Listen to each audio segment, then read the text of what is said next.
दोस्तों अस्सलाम वालेकुम रहमतुल्लाहि व बरकातुहू। मेरा नाम शाकिर रजा खान है और आप इस वक्त देख रहे हैं इनकलाब समाचार। इनकलाब समाचार पे जो हमारी सीरीज चल रही है उम्मीदवारी पे दावेदारी में हम अलग अलग पॉलिटिकल पार्टी के उन लोगों को आपके सामने ला रहे हैं जो अपनी अपनी पॉलिटिकल पार्टी से अपनी अपनी कॉन्स्टिट्यूंसी के अंदर में उम्मीदवारी दर्शा रहे हैं टिकट के लिए। दावेदारी के रूप में भी हो सकता है और उम्मीदवारी के रूप में भी हो सकता है। अब उनकी पॉलिटिकल पार्टी उनको टिकट देती है या किसी और को टिकट देती है, ये तो पार्टियों का इंटरनल मामला है और ये जब फैसला आएगा तब हम उन लोगों से अलग से इंटरव्यूज करेंगे जिनको टिकटें दी जाएंगी। लिहाजा उम्मीदवारी के दावेदारी के इस सीरीज ऑफ शो में आज हम आपके सामने एक ऐसी शख्सियत को पेश करने जा रहे हैं जो कि एक महिला कार्यकर्ता है, सामाजिक कार्यकर्ता भी है, सियासी कार्यकर्ता भी है। एक महिला सामाजिक और सियासी कार्यकर्ता होने के नाते एक कॉम्बिनेशन बनता है कि महिला का जो अपना हाउस मैनेजमेंट होता है और वर्किंग मैनेजमेंट होता है, इसकी कंपेटेबिलिटी का जब जोश साथ आता है तो सियासत में हमेशा एक नया मोड़ आता है। इस सियासत के नए मोड़ को देखते हैं आज की हमारी जो मेहमान है वो मेहमान कहाँ तक के अपने आप को साबित कर पाई है, कहाँ तक अपनी है तो पॉलिटिकल पार्टी में अपना मुकाम बना पाई है और उस पॉलिटिकल पार्टी को कैसे आगे लेके चल रही है। आज जो मेहमान खुसूसी हमारे साथ में मौजूद है हमारे स्टूडियो में, वो मेहमान खुसूसी की जो पार्टी है वो पार्टी के ऊपर में बहुत सारे इल्ज़ामात हैं नेशनल पॉलिटिक्स के अंदर में, स्टेट पॉलिटिक्स में और रीजनल पॉलिटिक्स में। इल्ज़ामात हर जगह लगते हैं, लगते रहेंगे, लगते रहे हैं, आज भी लग रहे हैं और आगे भी लगेंगे। अब इस इल्ज़ामात को कैसे वो साबित कर पाएंगे कि गलत है सही है, ये आने वाला वक्त बताएगा या उनकी कार्य पद्धति बताएगी। वो कार्य पद्धति जो आपके और हमारे सामने आज दिखती है हम उस पर बात करेंगे। और आज जो उनकी दावेदारी है वो उत्तर नागपुर जो एक रिजर्व कॉन्स्टिट्यूंसी है, उस रिजर्व कॉन्स्टिट्यूंसी में अभी मौजूदा विधायक जो है नितिन राउत, उनके सामने वो खड़े होने जा रहे हैं अपने पार्टी की तरफ से। अब जो मौजूदा विधायक है नितिन राउत के सामने वो अपने आप को किस तरह से पेश करेंगे, उनकी क्या कारगुजारी है, उनका क्या वजूद है, ये सब कुछ जानने के लिए आप वीडियो के साथ आखिर तक बने रहिए।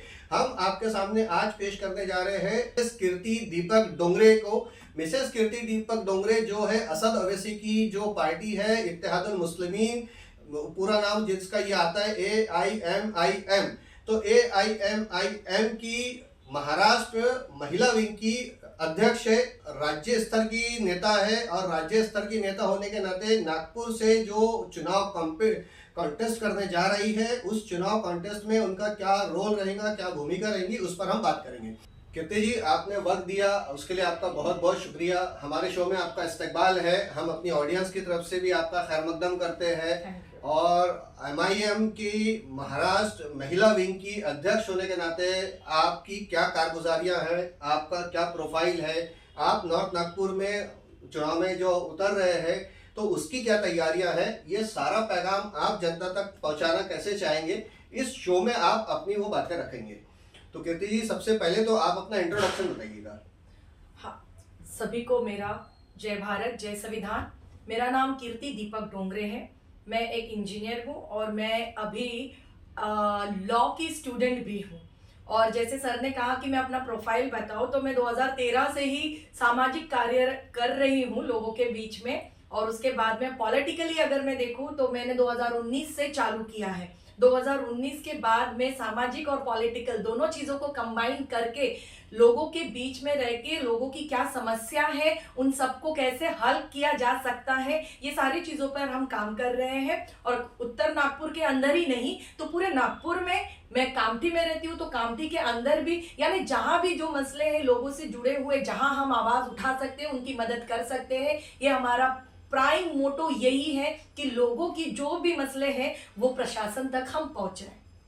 तो कीर्ति जी, जैसा आपने बताया कि लोगों की समस्याओं के निवारण के लिए काम करना आपका पॉलिटिकल बेस है ना? करेक्ट। तो इस तरीके से आप किस सेगमेंट को छूती है, किस वर्ग को छूती है? अगर हम सामाजिक कार्य के लिए देखेंगे और लोगों के लिए काम करने का देखेंगे तो सबसे पहले इन दोनों को मैं क्लियर करना चाहूंगी। नंबर 1 सामाजिक में ये कि मैं खुद एक 30 टाइप्स ऑफ बिजनेसेस के बारे में जानती हूँ, मैं खुद सर्टिफाइड हूँ।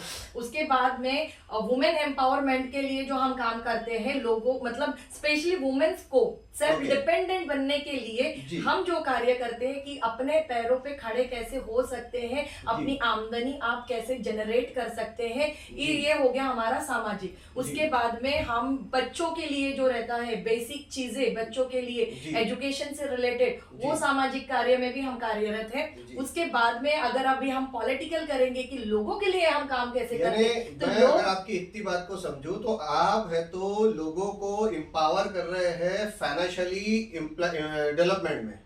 हाँ, सेल्फ एम्प्लॉयमेंट हर किसी को होना चाहिए, क्योंकि आज के मतलब भारत के अंदर की अगर हम सिचुएशन देखते हैं तो अनएम्प्लॉयमेंट का जो रेशो है वो काफी बढ़ चुका है जी, और उसके बढ़ने की वजह से इल्जाम आप लगा रहे हैं या फैक्ट बता रहे हैं? ये इल्जाम नहीं है, ये फैक्ट नहीं, है। क्योंकि अभी स्वर्ण काल चल रहा है देश का, और स्वर्ण काल में सरकार कहती है कि हर आदमी घी से रोटी खा रहा है। ओके, वो सरकार को ऊपर बैठ के सब चंगासी दिखता है, क्योंकि हमारी फाइनेंस मिनिस्टर जो है प्याज नहीं खाती, तो उसके प्याज के भाव नहीं मालूम।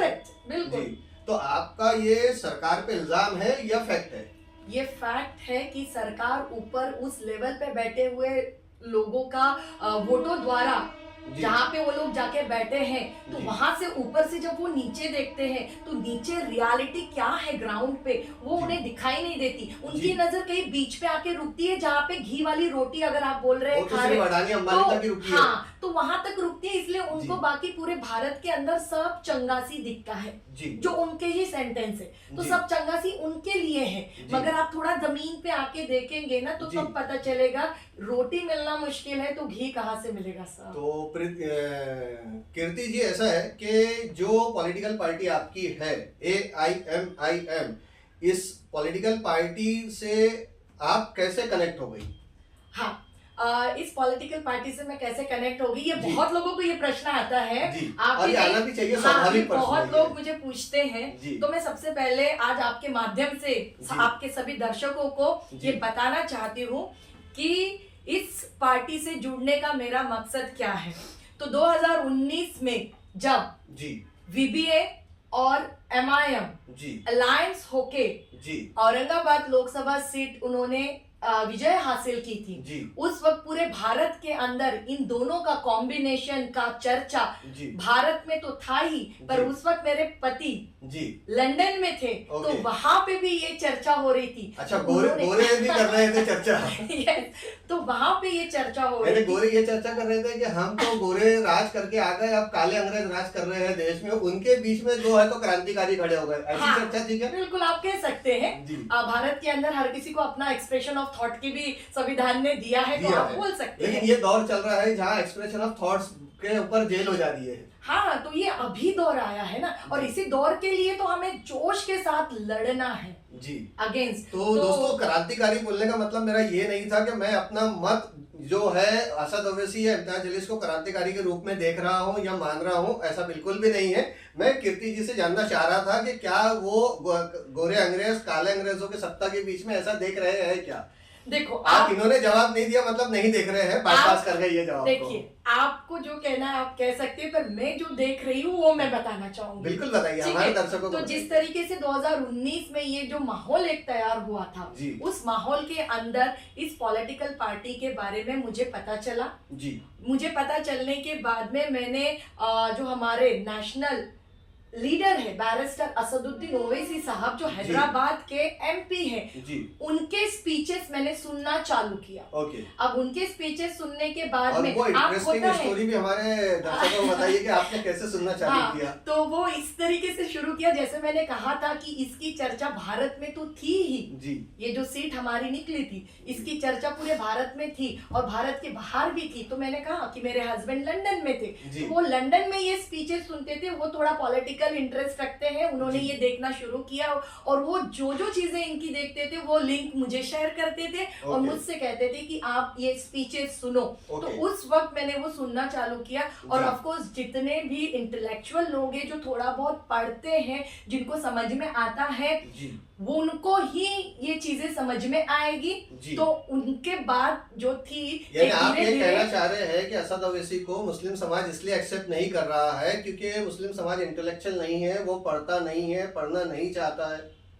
क्योंकि आपका सेंटेंस ये है कि इसीलिए आप इंस्पायर हुई आपके हस्बैंड के द्वारा भेजे गए लिटरेचर से क्योंकि आपने पढ़ा, समझा, जाना।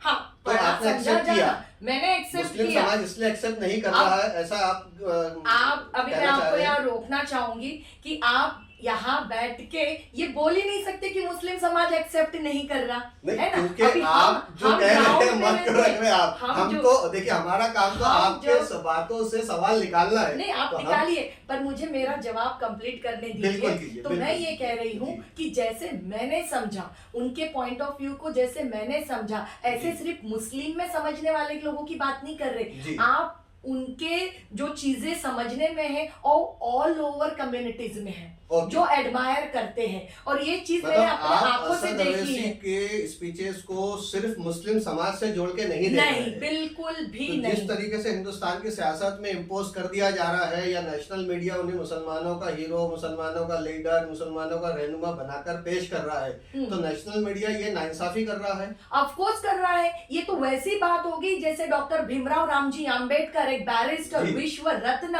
जी। ये पूरे इंडिया में और इंडिया से बाहर एक सबसे बड़े लीजेंड रह चुके हैं। जी। एक लीजेंड लेजेंडरी है, पुरुष एक लीजेंड है, ठीक है। पर फिर भी हमारे भारत की मीडिया ने उनको दलित का नेता बना के छोड़ा।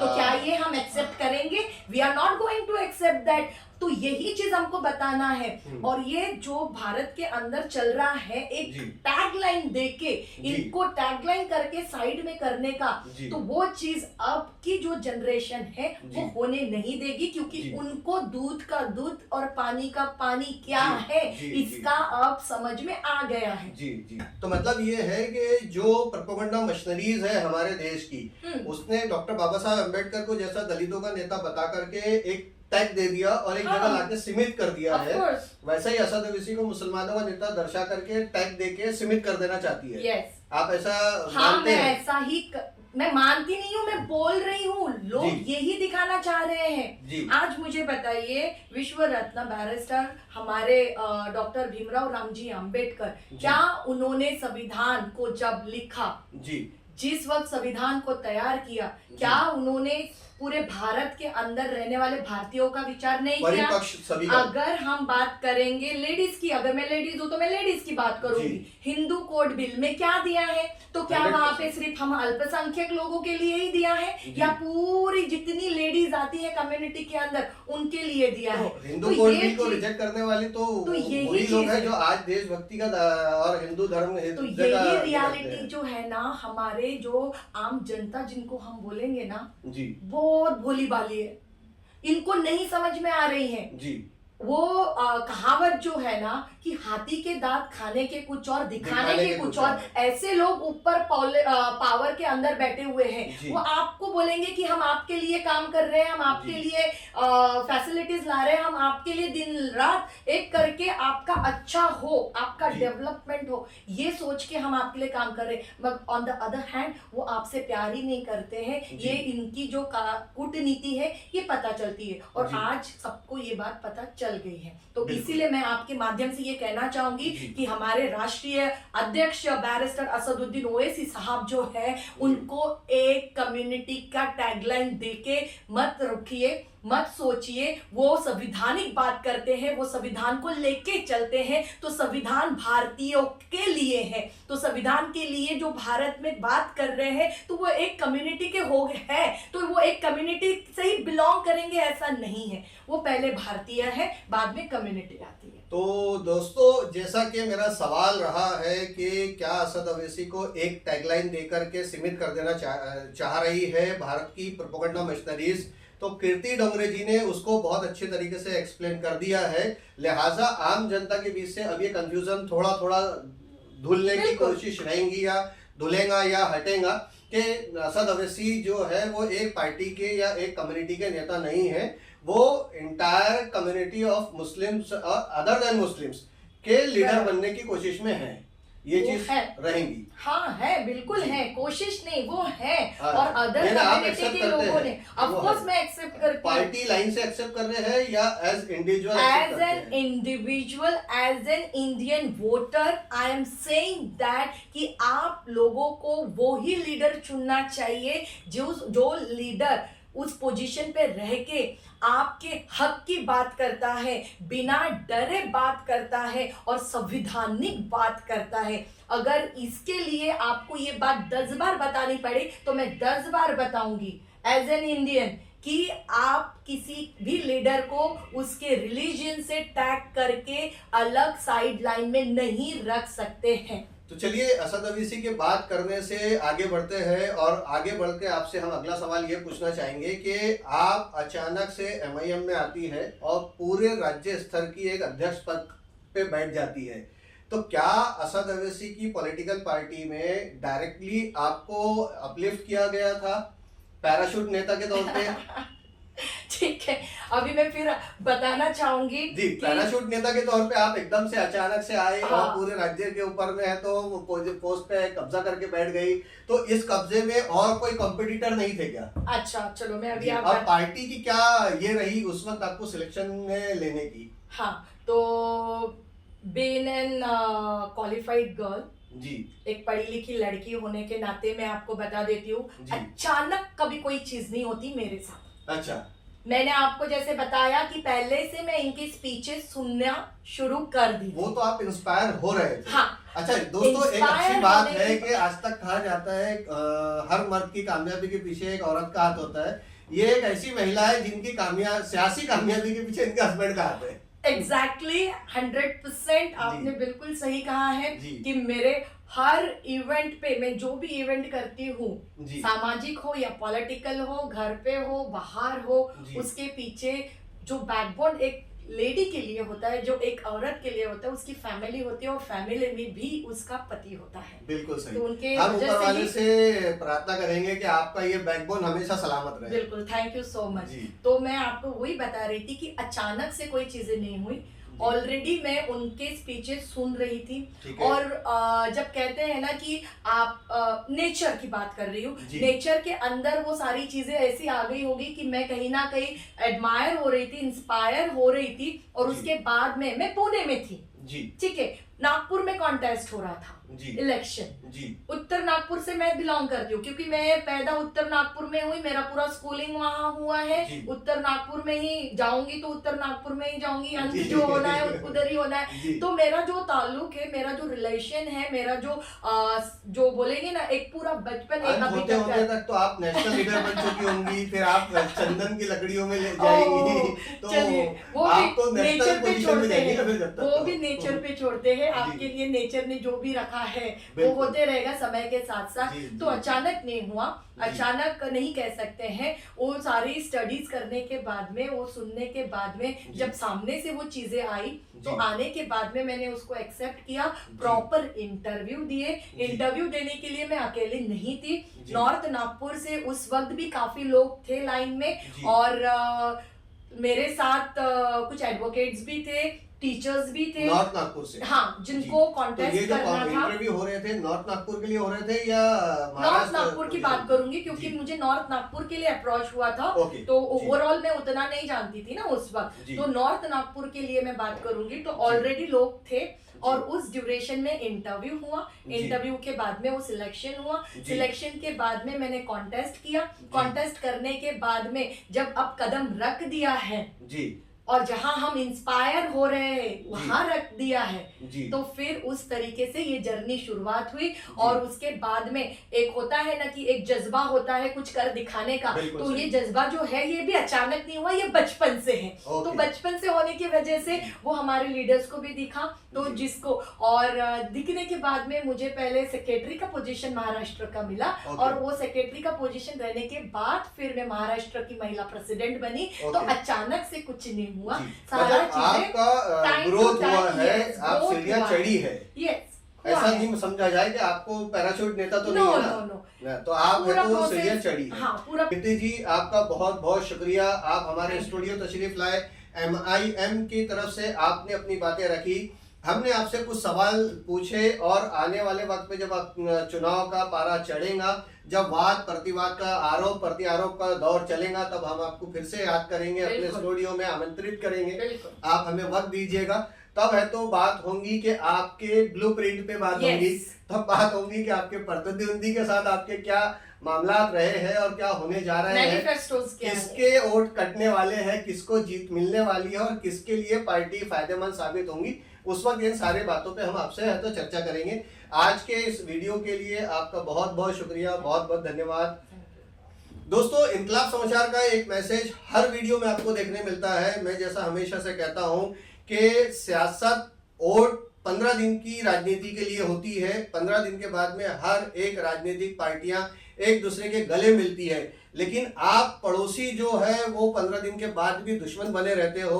तो आपको 15 दिन के बाद में जैसे सियासी पार्टियां, सियासी नेता एक दूसरे के साथ बैठ के खाना खाते हैं, वैसे ही अपने पड़ोसी के साथ व्यवहार करना है। 15 दिन का चुनाव होता है, 15 दिन की है तो दुश्मनी रखिए, 15 दिन के बाद दुश्मनी भूल के वापस अपने पड़ोसी के साथ जैसे कि वैसे व्यवहार बना लीजिए। ये इनकलाब समाचार की तरफ से शाकिर रजा खान का पैगाम हमेशा आप सबके लिए रहता है। हर वीडियो में मेरा ये मैसेज है ताकि हमारा जो सोशल फैब्रिक है वो कभी टूट ना पाए, जिसको तोड़ने के लिए बहुत सारी मशीनरीज काम कर रही है। उस मशीनरीज के बीच में छोटा सा एक पैगाम हम अपने माध्यम से आपको देते हैं।